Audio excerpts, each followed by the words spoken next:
Apple shares jumping on the heels of better than expected second quarter results. And joining us now is Tom Forte, Maxim Group Managing Director and Senior Consumer Internet Analyst. Listen, Tom, initial reaction here. Shares are popping about 4% in the after hours, but let me get your just initial reaction, your response to the results, Tom. Sure. So I think my initial reaction is the good news was that iPhone sales exceeded expectations. The performance in China exceeded expectations. I think there's still two very significant challenges there. They're over-reliant on the iPhone. It's more than half their revenue. And they're over-reliant on China, which is about 20% of revenue, and the economy there is challenged. But the good news, I think, that you talked about is that it sounds like they're increasing their capital going back to shareholders while potentially ramping their CapEx to perhaps play catch-up in AI. So I think that might be the most encouraging thing I heard so far on the quarter. First of all, Tom Forte, it's good to see you. It has been a minute since we've had the chance to talk, so I'm happy to have you here. How do you think Apple needs to be deploying that money? You said they need to play catch-up. Like, what does that mean exactly? What do they need to be doing? Okay, so first off, I want to get past the fact that they're not doing a car.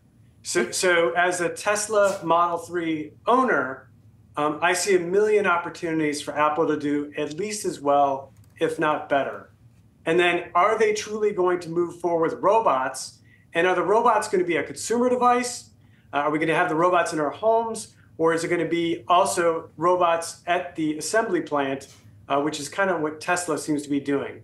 So, all right, so those things set aside, they need to find an opportunity to be less dependent on the iPhone in the future, given that it's done amazingly well. The product cycle has been wonderfully long, but at some point it's going to come to an end. And I think that's a longer term challenge.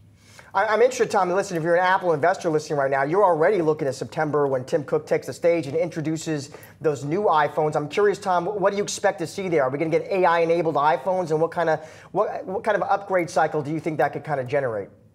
Yeah, so my view is this. Google put it best when they reported and talked about how AI requires such tremendous computing power that it really may be more of a cloud computing story than on a smartphone device story.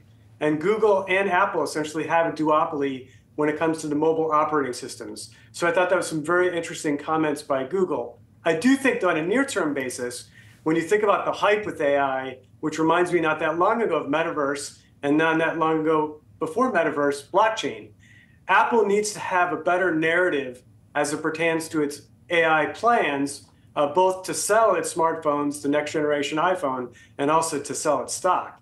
So I think that anything Apple could say right now on its AI plans and generative AI could be a boost, even if it won't materially move smartphone sales for the company.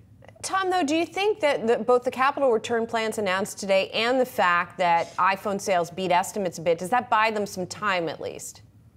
Well, I think that the good news for Apple is it still generates a ton of free cash flow. So the encouraging news is that they're going to use the free cash flow and they're going to buy back more stock. So it's almost beneficial for Apple if the stock stays flat, because then they're able to buy back more stock cheaper. So the good news is that they still generate a ton of free cash flow. They're going to continue to use the cash flow to buy back shares. They slightly increase the dividend. But yes, they'd be beneficial, or it would be beneficial for the stock over the next 12 months to be less dependent on the iPhone, less dependent on China. The wearables number makes me wonder that the Vision Pro wasn't very successful. So I look forward to more details on that on the call. What about, Tom, a bright spot here, services, $23.87 billion. That was enough to beat the street, up 14% year over year. CFO Luca Maestri just told us that was an all-time record, called it broad-based records in different categories and geographies. Do you see that continuing to be a relative bright spot, Tom? The growth in services is what drove the stock over the last 3 years, higher margin, higher multiple. However, I think if you backward look at the numbers, or you look at the revenue numbers for hardware, that suggests to me that the hardware sales were down more than 10%. And at some point, if you have a contraction in your installed base, it's going to be more difficult to grow services revenue. So good services revenue in the March quarter, bad hardware revenue in the March quarter. At some point, they need to improve the hardware revenue, or the services revenue will suffer. So it sounds like you foresee potentially a slowdown in that service revenue. Absolutely. Interesting. Tom, you're still on the sidelines. You're a hold. What would it take to get you more bullish on this name? It would take more of the risks priced into the stock. So I think we all know that they're over-dependent on the iPhone. They're over-reliant on China from a sales and supply chain standpoint. I'd like to see some of that, more of that risk in the stock, and then I'd be happy to get constructive once again. Tom, again, great to see you. Thanks so much for joining us. Thank you.